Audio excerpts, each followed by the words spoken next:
Chaque jour, dans cette station d'épuration d'Asnières-sur-Oise, entre 8000 et 10 000 mètres cubes d'eau usée sont traités pour le compte de 24 communes du Val d'Oise et de l'Oise. Pour dépolluer cette eau, la première étape consiste à en retirer les plus gros déchets.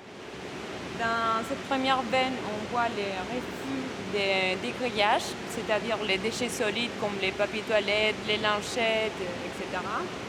Et dans la deuxième veine, on trouve les sables qu'on enlève des eaux usées. L'eau est ensuite traitée dans ces immenses bassins. C'est des bassins biologiques où on va enlever la pollution organique grâce à des bactéries qui sont dans les bassins. L'eau traitée repart ensuite dans l'Oise pour continuer son cycle naturel.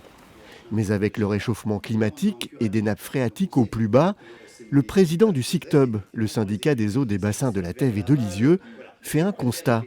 Nous rejetons dans l'Oise par an 3 millions de mètres cubes. Alors 3 millions de mètres cubes d'eau qui est traitée, qui est limpide, qui est claire, etc. Mais qui n'est pas biologiquement acceptable, disons, pour une utilisation industrielle. Daniel Dess voudrait en effet voir cette eau réutilisée. On peut l'utiliser pour des espaces verts des communes.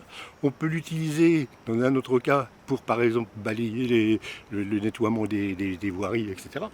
Alors on a les agriculteurs qui sont aussi demandeurs, disons, effectivement, pour leur production agricole d'une irrigation.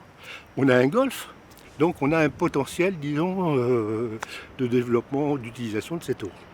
La réutilisation des eaux usées traitées pourrait permettre de limiter la consommation d'eau douce, qui va se faire de plus en plus rare.